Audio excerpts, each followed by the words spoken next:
Hallelujah! সবাইকে জয় যিশু ঈশ্বরের গৌরব হোক। আমরা যখন রোজ রুটিন অনুসারে আশীর্বাদে প্রার্থনাতে আসি, আজকে আসতে পেরেছি। পিতা ধন্যবাদ হোক। তো আমরা প্রার্থনাতে যাব। সর্বশক্তিমান ঈশ্বর পিতা মহানামে ধন্যবাদ করি পিতা, স্বর্গ পিতা সিংহাসন পেতে প্রার্থনা তোমার চরণ নিয়ে অসংখ্য ধন্যবাদ করি পিতা। যে সকল সন্তানরা বিশেষ করে ইউটিউব, ফেসবুক যারা রুটিন অনুসারে রোজ যারা জুটেছে পিতা, তাদেরকে তুমি আশীর্বাদ করো, তাদেরকে কৃপা করো পিতা গো। পিতাকে সর্বদা পিতাকে যে সকল সন্তানরা বিশেষ করে দেশ বিদেশের মধ্যে গভর্নমেন্ট মধ্যে কাজের মধ্যে রয়েছে, তার জন্য প্রার্থনা ব্রাশ করা তাদেরকে তুমি সুরক্ষিত রাখো পিতা গো। যে সকল সন্তানরা বিশেষ করে পিতাগো হাসপাতালে নার্সিংহোমে যারা পীড়িত ব্যক্তি, অসুস্থ ব্যক্তি তাদের জন্য প্রার্থনা করছি পিতাগো। তাদেরকে সর্ব তুমি অ্যাডভান্স তুমি সুস্থ করবে, তাদেরকে তুমি সুরক্ষিত রাখো পিতাগো। এই আমার চাহাত পিতাগো। পিতাকে সর্ব তোমার ভারতবর্ষ বিভিন্ন কাছ থেকে যে সৈনিক পিতাগো প্রত্যেকটা সন্তানের জন্য প্রার্থনা ব্রাশ করো, তাদেরকে তুমি সুরক্ষিত রাখো পিতাগো। পিতাকে সর্বদা আজকের বিশেষ করে কি বাক্য ভূষণ হিসেবে পিতাগো তুমি তো বলবে পিতাগো, আমি তো নয় পিতাগো, সর্বদা তোমার বচন অনুসারে আদিতে বাক্য ছিল, বাক্য পিতা সমস্ত সৃষ্টি করতে তুমি সৃষ্টিকর্তা মালিক পিতাগো। আজকের এই সেই শান্তির বচন, শান্তির প্রার্থনার জন্য অসংখ্য ধন্যবাদ করি পিতা। এই প্রার্থনা আমি স্টিভেন মহান যিশু নাসরির নাম থেকে চালাম, আমেন আমেন আমেন। তো তেমনি বলতে কি জিসায়া আমরা বাক্য দেব, জিসায়া তার 45 অধ্যায় তার 2 থেকে 3 পদ পর্যন্ত। আমি তোমার অগ্রগ্রে গমন করে উঁচু নিচু স্থান সমান করিব, আমি পিতলের কবাট ভঙ্গ করিব ও লুহে হড়কা ফেটিব, আর লুহে হড়কা কাটিয়া ফেলিব। আর আমি তোমাকে অন্ধকার বৃদ্ধি ধ্বংস গুপ্ত স্থানে সঞ্চিত দেব, যেন তুমি জানিতে পারো আমি সদাপ্রভু তোমার নাম ধরে ডাকি, আমি ইসরায়েলের ঈশ্বর। হালেলুয়া! কখন? যখন তুমি তার আজ্ঞা অনুসারে যখন আসবে, তখন বলতে কি বন্ধন ভাঙবে যিশুর নামে। হালেলুয়া! যে তাকে বিশ্বাস করে লুহা পর্যন্ত গলে যায়, তাই না? তো তেমনি পিতার বাক্যর মধ্যে বহুত শক্তি, বহুত সামাত, বহুত অভিষেক রয়েছে। তো তেমনি ঈশ্বরের গৌরবোক্ত আমরা যে আজকের বিশেষ করে পিতার বাক্য দ্বারা নতুন নতুন বার্তা, নতুন নতুন বাক্য আজকের আমি শেয়ার করব অবশ্যই। নতুন বাক্য। হালেলুয়া! ঈশ্বরের গৌরব হোক। গীত সংহিতা তার 63 অধ্যায় তার 1 পদে, হে ঈশ্বর তুমি আমার ঈশ্বর, আমি যত্নে তোমার অন্বেষণ করিব। আমার প্রাণ তোমার জন্য পিপাসা, আমার মাংস তোমার জন্য লালসিত। হালেলুয়া!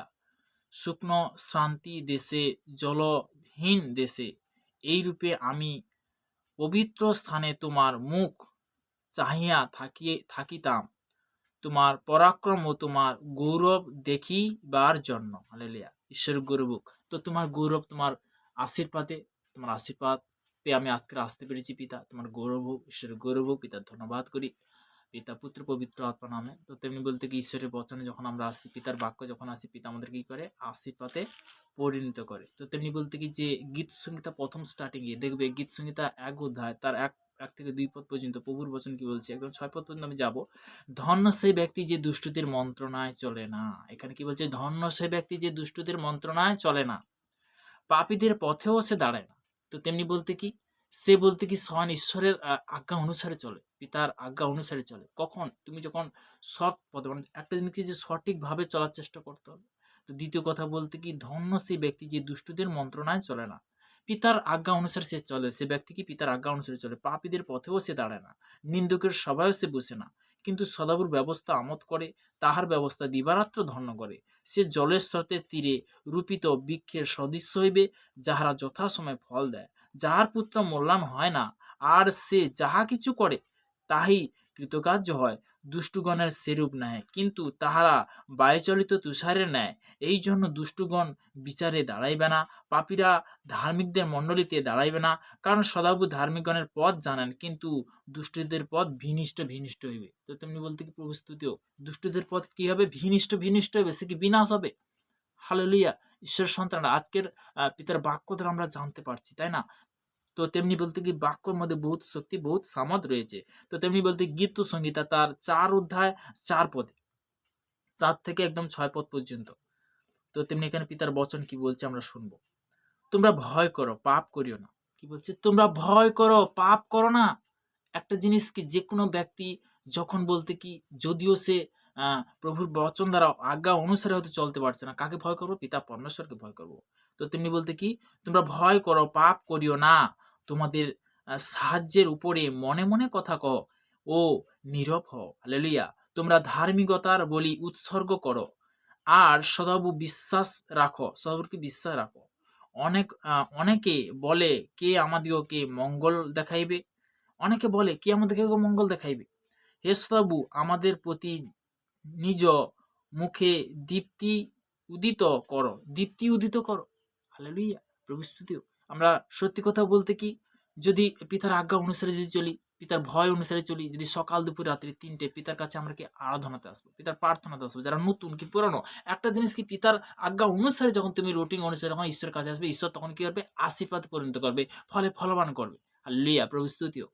তো তুমি বলতে কি বচনটা অবশ্যই লিখে নিতে পারো গীত সংগীতা তার 4 অধ্যায় 2 থেকে একদম 4 পদ থেকে একদম 6 পদ পর্যন্ত, 4 পদ থেকে একদম 6 পদ পর্যন্ত। তো আমরা বলতে কাকে ভয় করব, 4 পদে কি বলছে, যে তোমরা ভয় করো, পাপ করিও না। একটা জিনিস কি, সব সময়ের জন্য যেন আমরা পাপ থেকে দূরে থাকি। যদিও বলতে কি, যদিও কোনো কিছু করি, সেটা বলতে লাস্ট প্রার্থনা, আমি অনেক আগে বলেছিলাম যে সকাল দুপুর রাত্রি 3টায় যখন তুমি রাত্রে যখন প্রার্থনা, যে পিতা, বিশেষ করে 2 বংশবিদ্যা 7-14 বলতে প্রভুর বচন ওখানে পরিষ্কারভাবে বলে গেছে যে আমার প্রজারা যাহার নাম করিতে তার যদি নম্রে প্রার্থনা করে এবং আপনাদের কুপদ্ধতিতে ফিরে স্বর্গ হইতে আমি তা শুনিব, তাদের পাপ ক্ষমা করবে, তখনই কিন্তু ক্ষমা করবে, তখন কিন্তু মাফ করবে। হালেলুয়া।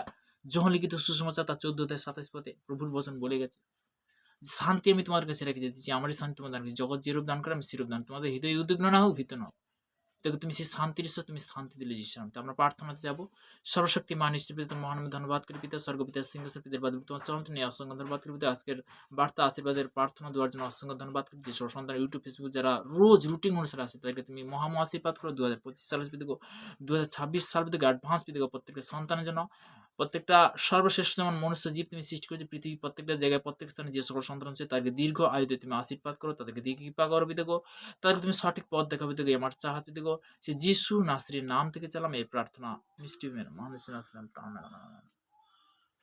সবাইকে জয় যিশু, ঈশ্বরের গৌরব হোক।